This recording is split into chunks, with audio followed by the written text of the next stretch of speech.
Welcome to another episode of the Wandering Watercolor. Let's paint. Okay, so today we have the 5th page of the Jungle Animals Watercoloring book that I make. It's cute little Okapi that I've drawn here for you.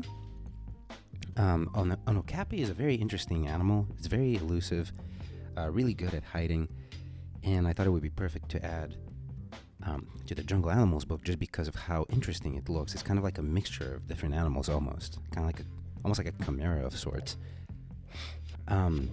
So as always, you want to make sure you have a scrap piece of paper, your palette. This is just the colors. I make my own colors, so hopefully I'll have them available for purchase by the time this video comes out.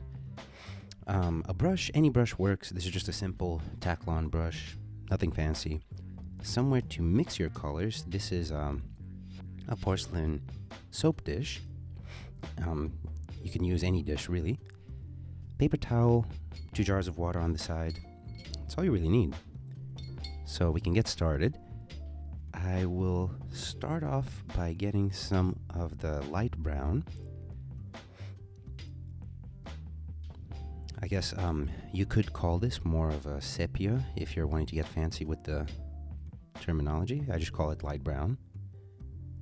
And I'm adding a good amount of water since the very first layer, the very first coat, I always want it to be lighter because then it gives you more options when adding the shadows. And so the way that I'll do this is, the first thing is, I'm going to start with the face. Basically, on the top here, we're going to go ahead and do a layer like this on the top, basically above the eyes, kind of like where the little horns are and where the ears are. We're going to fill all of that in.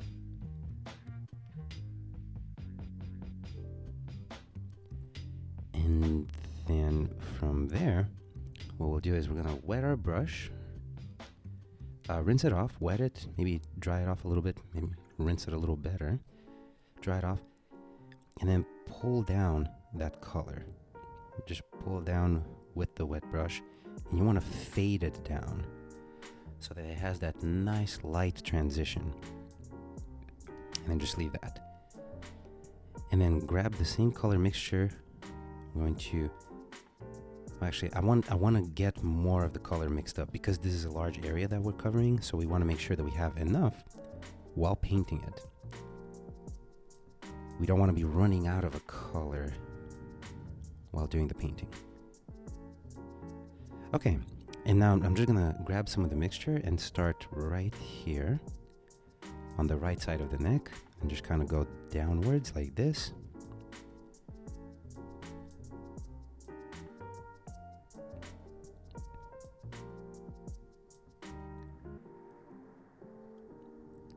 And the same for the underbelly, just kind of avoiding that leaf right there. It's okay if I get it a little painted. And then rinse my brush, kind of like what we did with the face. Just rinse my brush, and while the brush is wet, I'm just gonna pull out some of that color. Like that. And do the same here. Kind of stopping right around here. And doing the same here.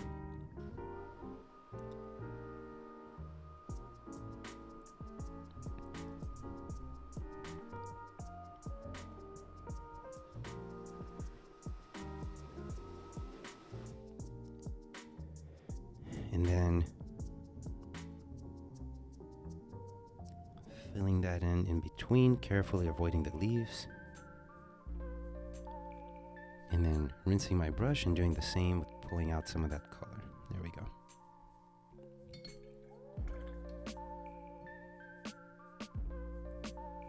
And we're just gonna let that dry. While that's drying, we'll focus on the ground where the Okapi is standing on.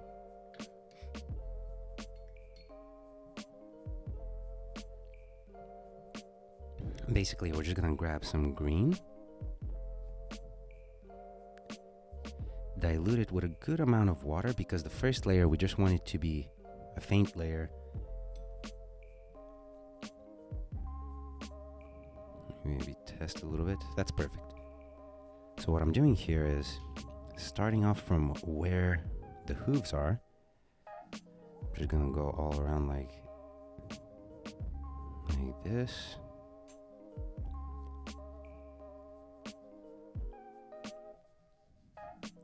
And then from there, I'm just gonna rinse my brush and do the same that we did with the body.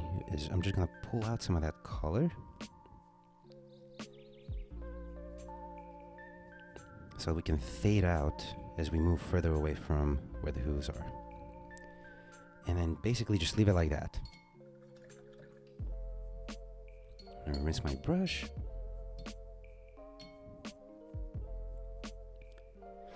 And then I'll grab some of the darker brown. I want to get like a good concentrated mixture, so I'm not adding a lot of water. I'm getting more paint than anything.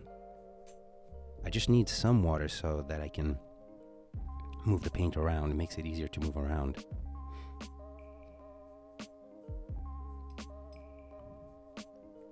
I'm just going to do a little test here. That's pretty good. I just need more of the paint. And that's what we'll use for the branches. And so we can go ahead and start. And if you get a little bit outside of the line or into the leaves, that's okay. It doesn't have to be perfect, especially because it's a very complex arrangement. Like I've already gone outside of the line multiple times. It's just that it's nothing crazy, it's just a little bit. So you don't really notice it unless you really stare at it. So just painting a little bit at a time with this darker color. Going in like that. Like that. And then filling. It may get a little confusing because there's so much detail, so feel free to just kind of stop and go slowly. If at any point you lose your place or you find yourself painting the empty space as opposed to the branch. Usually whenever I paint these, I try to paint them 2 or 3 times before I do the videos. And if I'm being honest, one of them I just started painting the empty space as opposed to the branches. So if you do that, just know that you're not alone. Just don't worry about it and move on, like, not a big deal. And just kind of adding slowly, just finding those spots. I think this may honestly be the hardest part of painting this one, is trying to get all the little branches. And there we go.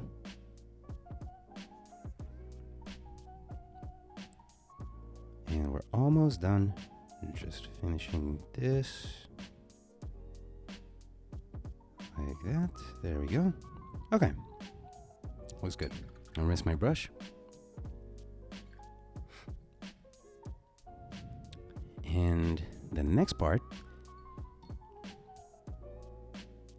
is actually, I want to go back into the body. Now that it's, you can feel it with your finger a little bit just to make sure, but it's pretty much dry. And so basically we're just going to grab the exact same color and mix it in with our mixture. Add a little bit of water.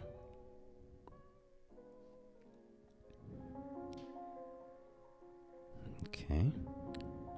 And this time we have more paint, less water, so it's a little bit stronger of a mixture. You can add a little more if you need to. And what I'm going to do is I'm going to add more on top of the head here, just emphasizing the color. Like that.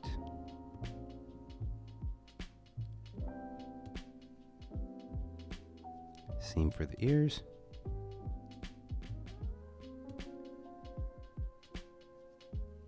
Like that.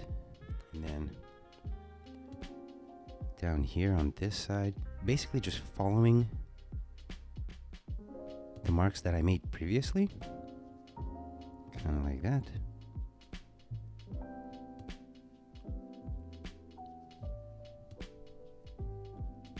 So this time what I'll do is I'm going to rinse my brush completely, dry it off as much as possible, and then just kind of fade out some of that, just a little bit. Not as much as before, we just wanted to have that faded out edge, but a more distinct mark. Fade that out a little bit like that, and then grab some of the paint and continue on, painting the underbelly here.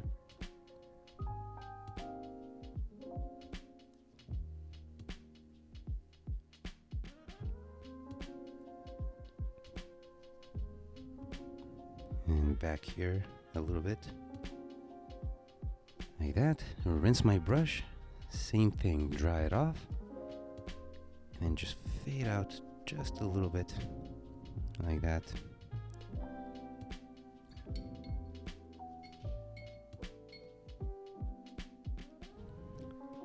And for the legs, they're very, very pale. If you want, you could leave them like this. They do have a little bit of a tint to them. What I would do for the legs is maybe just grab just a little bit of the mixture, but it has to be just a little, like very faint, like barely anything, kind of like that. And you can go ahead and just kind of fill that in so that they're not just pure white. Just extremely faintly, just kind of do that. And that's it. You do that and then you're good. That's pretty much it for the body of the Okapi. The rest we're just going to focus on the environment. You could go in with a third, even a fourth layer. But as previously mentioned on one of the other pages, you always want to be mindful of overworking a painting. Because watercolor, you can't really remove paint unless you do it right away. You're always running the risk of overworking it. So that's something to be mindful of. Now with the leaves that are on the little bush that the Okapi is eating from, what we'll do is we're going to add a little bit of the light brown.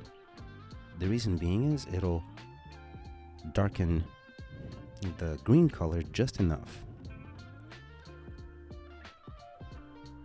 Perfect. And then we are going to use that color to just go in and slowly fill in the leaves. And you just need like a quick mark, basically just 1 or 2 brush strokes on each of the leaves. You're basically just blocking in the color. Nothing complicated. Just like that.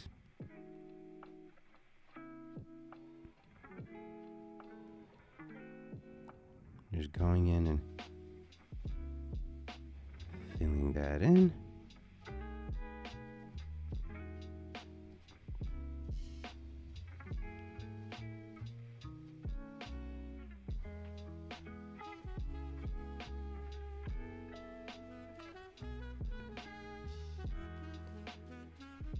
As you see fit, if you need to add more paint, or maybe less paint, more water. That way you can give some of the leaves a little bit of variation. Although as you're laying the paint down, some of the leaves will naturally start lightening up just because they don't have you don't have as much paint on your brush. Unless you go back and pick up more paint. That's one of the fun things to do is as you're painting, just continue to paint even when you think that you need to pick up more paint, because then the paint thins out and you start getting more variation, unless you're trying to avoid that.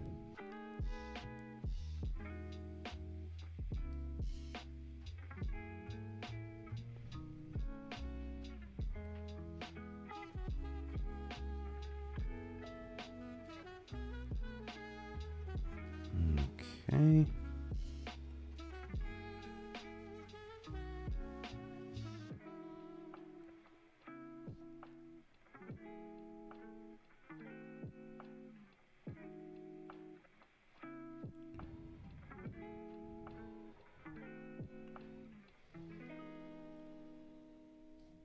we go. Almost done.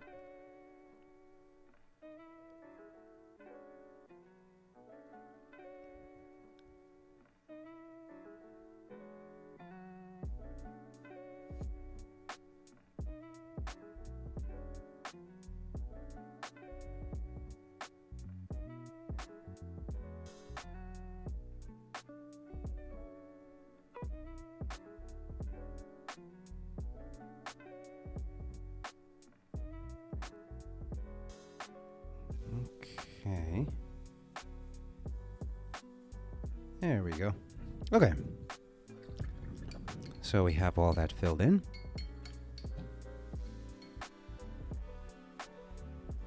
And we're almost finished here. The last thing that I would want to do is just grab a little more of the green, just the regular green, whatever you have. And then just use some of that to do just a couple of little brush strokes for the grass, just to show some, emphasize some of those blades of grass that are poking up. It makes it just more interesting to look at. It gives some variety to the texture of the grass. You don't have to do this if you don't want to. It just makes it look a little more interesting, a little more realistic, a little more fun. And just here and there, you can do some sporadic ones in the background. Just a little. I'm just using the very tip of the brush. I'm not pressing down hard at all. Just barely grazing the tip of the brush just to get that texture.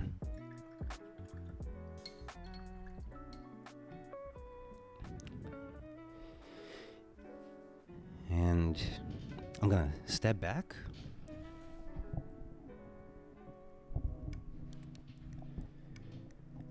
And yeah, I think that looks great. I think we're finished with this one. So yeah, hopefully all that made sense. I'd love to see how yours turned out. If you have any questions, just drop me a comment, send me a message, whatever works. That one took about, just 18 minutes. Not bad. All right, I'll see you on the next one.